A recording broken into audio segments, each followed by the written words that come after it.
Hey, boys and girls, welcome back to another Pickled Dragon Unscripted. It's Matt here. So Dracoya's not with us, obviously. She's tied up, but saw this video. The first thing I think is just like, can't we have like one thing left alone, but apparently not. I guess Rachel Maddow and the folks there over at MSNBC think that old Tolkien is a far right fandom, and let me play the video and then I'll talk about it here. So I'm gonna click some buttons and you guys just have a listen. Like Mr. Teal, who has named his companies after things in the Lord of the Rings series of J.R.R. Tolkien books. Lord of the Rings is a sort of favorite cosmos for naming things and cultural references for a lot of far-right and alt-right figures, both in Europe and the United States. Peter Thiel names all these things after Tolkien figures and places, like his company Palantir, for example. Like his mentor, like Peter Thiel, who had given him all his jobs in the world, Mr. Vance also, when he founded his own venture capital firm with help from Peter Thiel, named it after a Lord of the Rings thing. He called it Narya, Narya, which you can remember because it's Aryan, but you move the N to the front. Apparently that word has something to do with elves and rings from the Lord of the Rings series. I don't know. Narya, Gandalf's ring, is now Aryan. I mean, like, I get that they'll, like, both sides of the political spectrum will say or do anything to, like, tarnish the other side.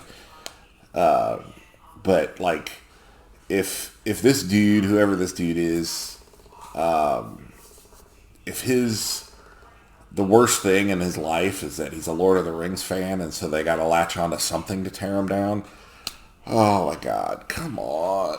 Can't we just have one thing that is left alone? Like, most gamers just want to be left alone with their dice and their action figures in their basements, maybe making a Hot Pocket or two. It's so painful to listen to these things. Like, whoever, like, I don't know who those folks are. I'm not very into that sort of the world, but it's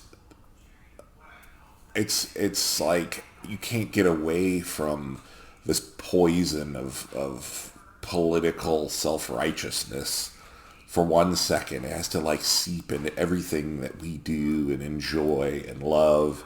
I'm a massive Lord of the Rings fan. And you know what? If you listen to her words, specifically, she doesn't, like, come out and say, Lord of the Rings is in of itself like a far right ideological bent fantasy adventure. She just associates the two. Like, if you start planting these seeds of, well, Narya, elves, Aryan, she's just like associating the two, and eventually there's plenty of people out there that'll just be like guilt by association. Obviously, the Ring of Fire, Gandalf's ring, was a white supremacist ring, so therefore it's a bad thing. It's absolutely ridiculous, egregious, as they say. But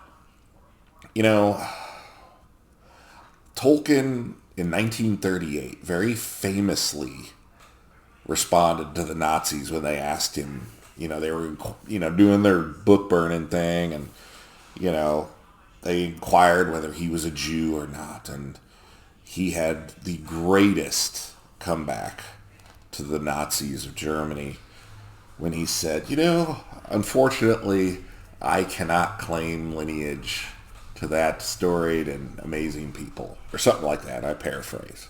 But, these people, the people that the talking heads on these news channels, they're just lower than low. Like I said, they'll do anything and try to find any way to destroy their rivals, and they don't care about the scorched earth in that they leave in their path. It's just not that I don't think that they could actually do any damage to the Lord of the Rings fandom or its reputation, but it is just a sign of our times, I guess, that we can't have anything nice. So that's it. Let me know what you guys think in the comments. Like, comment, subscribe. I said it, Dracoya. I didn't forget. But until next time, I hope you come back and have another round on us.